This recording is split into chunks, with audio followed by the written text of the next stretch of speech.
I want to first start off giving all praises, honor, and glory to Yahweh, Bahasham, Yahweh Shai, Bahasham, Rakakwadash.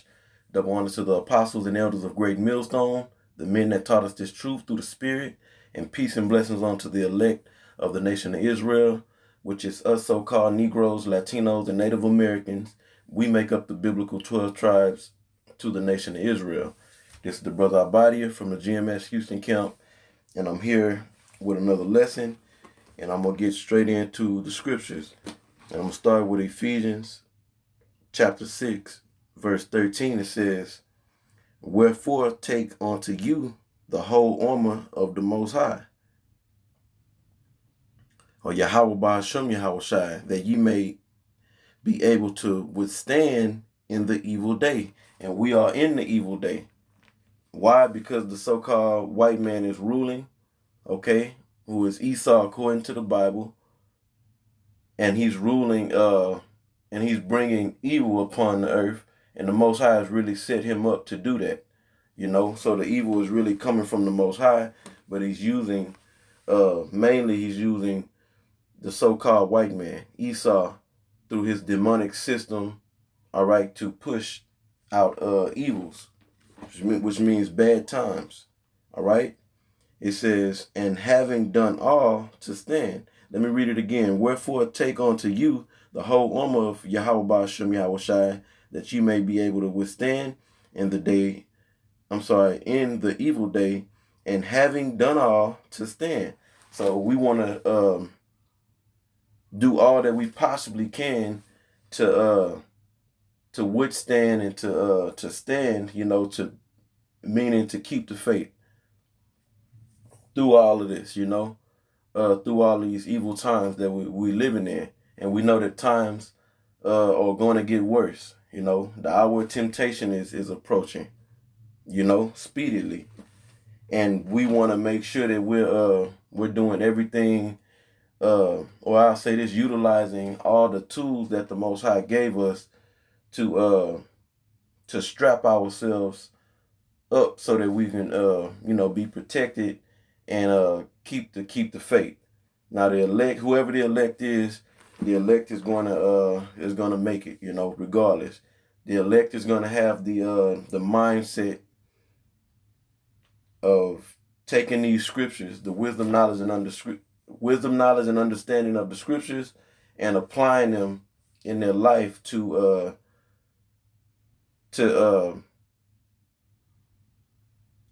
show that they're of the elect. Okay. Now I'm gonna just stop at that verse. You can read down. It tell you what the whole armor is that we supposed to put on, and really in a nutshell, it's the wisdom, knowledge, and understanding of the scriptures. Now one thing that we can do, of many things that we're supposed to be doing, is we can try to the best of our ability to keep up our health, keep a healthy body, and the body and the spirit work hand in hand. There's a saying, you are what you eat. So if you're eating like garbage, if your diet consists of mainly garbage, trash type foods, processed foods, a lot of meat, a lot of dairy, then that's trash, And one thing we can do is we can change that to where we're not eating that garbage as much, I'll say, but our the consistency of our diet is fruits and vegetables, raw foods, right?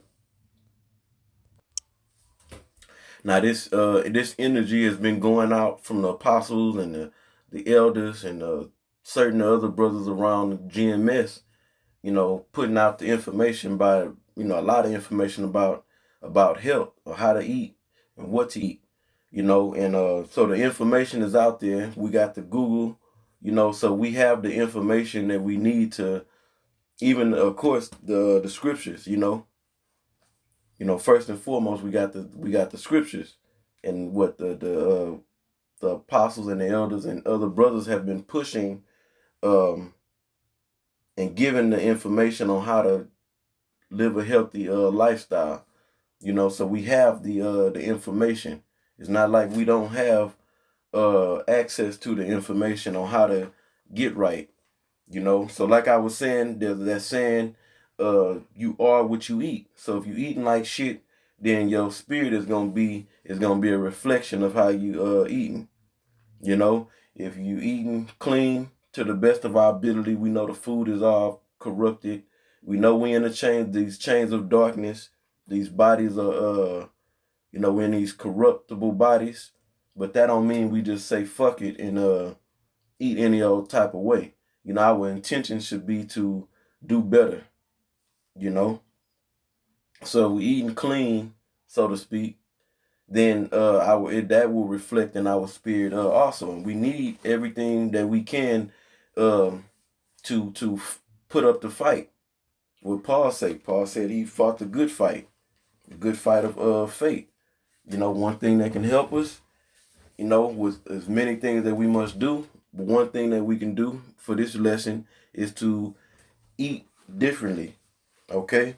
Because the staple of the American diet is meats. You know, meat, bread, processed foods, right? And we was all raised up. For most of us, you know, I could probably say most of us in that mindset, with that mindset. Somebody asks you what you having for dinner, you know, you'll tell them chicken, or you gonna tell them whatever the meat is. That's what you're gonna tell them. Or we having hamburgers, hot dog. Well, that's the American food right there. Hamburgers, hot dogs, pizzas, sandwiches. You see, but and then you won't even mention the sides. You'll say, yeah, we having fried chicken tonight, but you won't talk about the maybe the vegetables and the side item that is gonna be prepared or served with the chicken. You know. Now the bulk of our diet should be fruits and vegetables and herbs. You know. So let's go into the scriptures. Let's hit a few scriptures on this, and a few scriptures that talks about this, and see where the spirit go. So first I'm gonna start with Psalms 104 and verse 19. I'm sorry, not 19, 14. Psalms 104:14. It says, He calleth the grass to grow for the cattle, and the herb for the service of man, that he may bring forth forth food out of the earth. Let me read that last part again. That he may bring forth food out of the earth. And the part that I'm focusing on, obviously, is the part where it says, an herb for the service of man.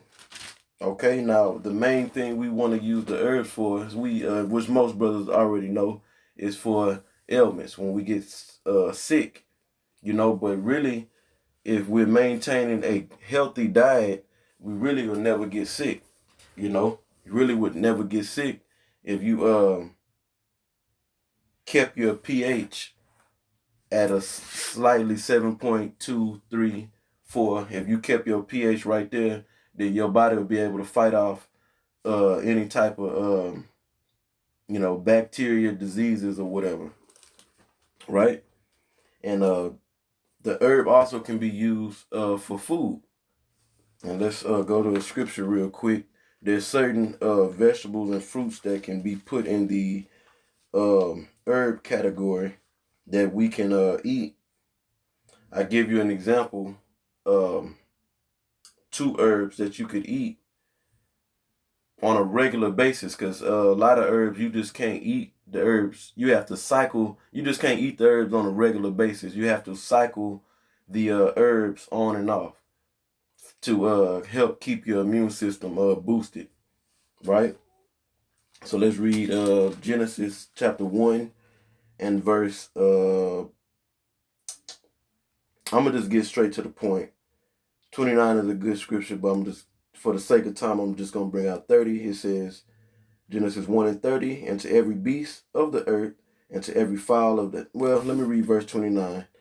And Elohim said, Behold, I have given you every herb bearing seed which is upon the face of all the earth, every tree, and which is the fruit of a tree yielding seed, to you it shall be for meat.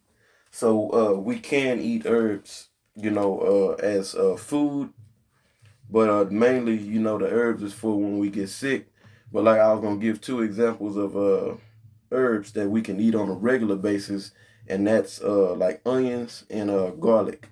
You can put that in your food on a regular basis, on a really everyday basis, and you won't and you'll be okay. Certain other herbs you can't do that. You can't just eat them all day, every single day. You have to cycle them on and off. Okay. Now I want to bring out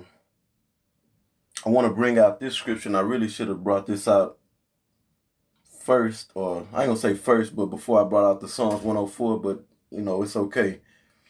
I made the statement that the staple of the Babylonian diet, the Babylon the Great's diet for the people is meat. This is a meat consuming country. And I'm gonna read this, dealing with the meats. Cause that's how most of us was brought up on eating. We think we gotta eat the meat, eat all this meat. All right, this is Ecclesiasticus 37:29. It says, Be not unsensible in any dainty thing, nor too greedy upon meats. So yeah, we can eat the meats, but we want to eat the meats in moderation. And it'll be good, if you can do it, to cut back on eating meat so much, and just really cut down on the meat consumption. That's just something I'm working on. It's hard to do, but it's doable, because we got the spirit of Yahweh Shem Yahushai that is working with us. So go to the next verse, 30. It says, For excess of meat brings sickness. Because eating a lot of meat, along with other foods too, but the meats, focusing in on the meats, it makes the body acidic. Meats are acidic, So eat, which that's what bacteria and needs to thrive, needs to live.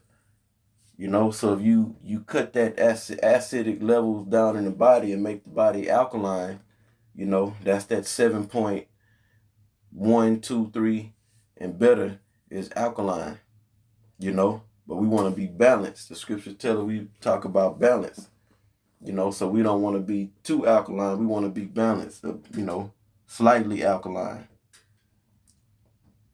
It says, excess meats, eating a bunch of meat, have you getting sick all the time. Flu season coming up, you eat a lot of meat, you probably gonna catch the flu.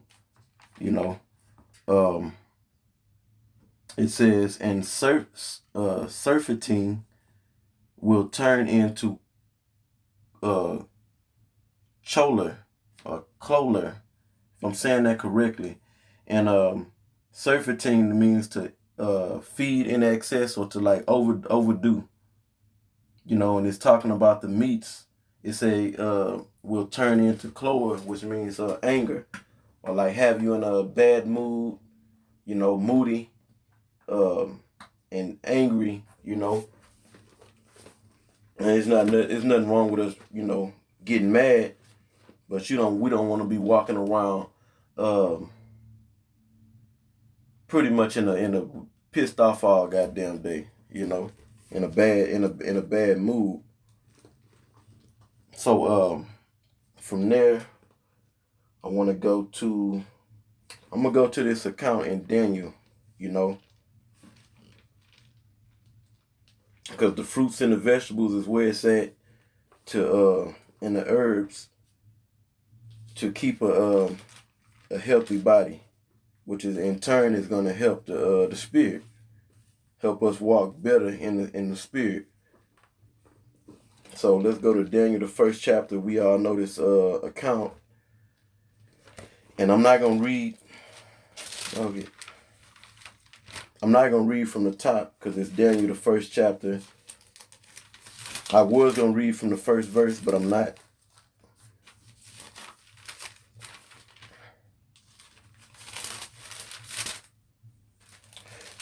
But you really have to read the whole chapter to get the whole understanding. But I'm gonna start at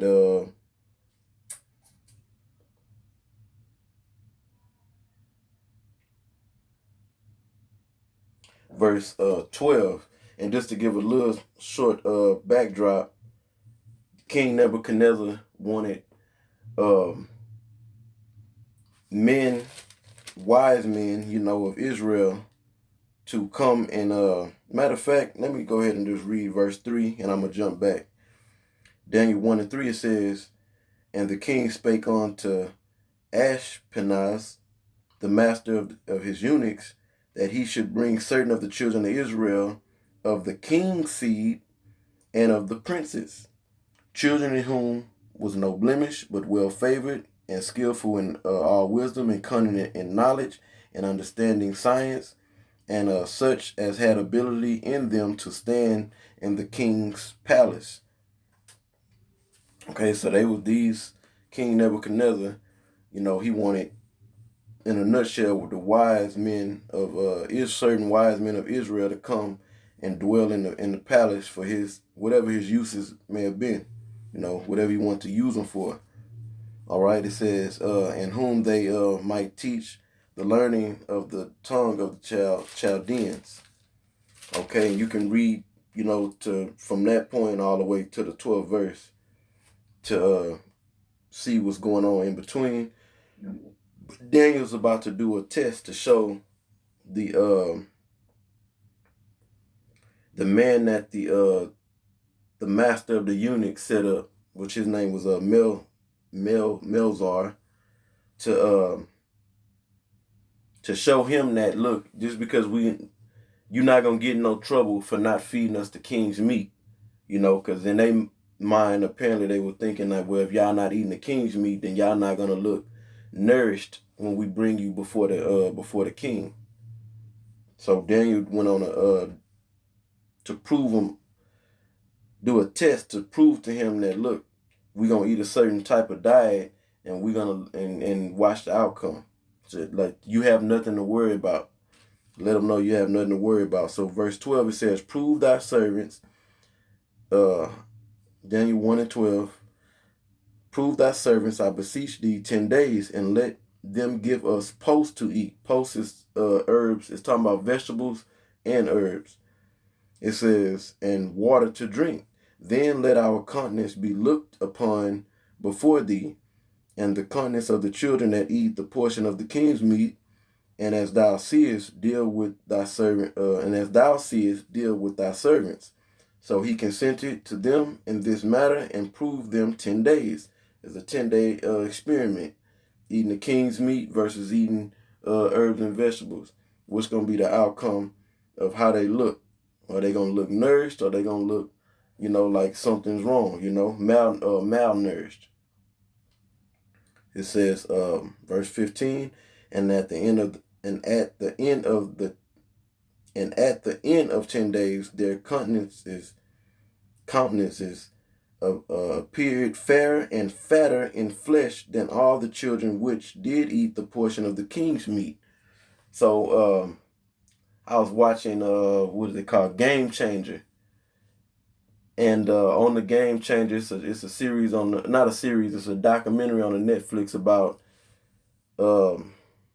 basically it's about health, eating the vegetables, living like a vegetarian lifestyle, eating a vegetarian diet, and they did a test on the bones of the gladiators during the Roman Empire. I can't remember period of the Roman Empire, but certain gladiators during the time of the Roman Empire, and they tested the bones, and it showed that they were vegetarians. There also was a guy that was a strong man that deal with those strongman competitions on there, and he was big as a house, but in shape though. I mean, he was big as a house, muscular, not fat, and he didn't eat no meat. He was all vegetables, fruits, and herbs. And there's some misconception that you got to eat, to get big and look healthy. You gotta eat meat, a lot of protein, through the protein from meats. And you probably look poor or malnourished if you don't have that meat up in your diet strong. And through this test that Daniel showed, they looked at more healthier, okay, than the ones that was eating the king's meat. Okay, they ate nothing but vegetables and herbs and drink water, right? And it shows that, and then it shows in your countenance. You can look at a person's face, you can look at a person's body, and you can kind of tell if they eat good or not. Now I want to bring out, let me see. You know what? I think I'm gonna stop it right there. There's other scriptures I had, but I'm gonna end it right here. So this lesson was, mainly just to exhort brothers, including myself, of course, to clean up your diet, clean up our diet, so we could walk better even better in the spirit. And like I brought out at the beginning of the video, Ephesians 6 and 13, that we may do all that we can do to stand in these evil times. And there's other things we must do. Of course, we know that. But this is one thing that we can do to add to helping us out in the spirit.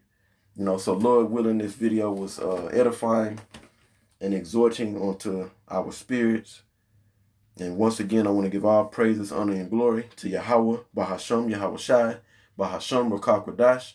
Double honor to the apostles and the elders of Great Millstone, the men that taught us this truth through the Spirit. And peace and blessings unto the elect of the nation of Israel. Shalom.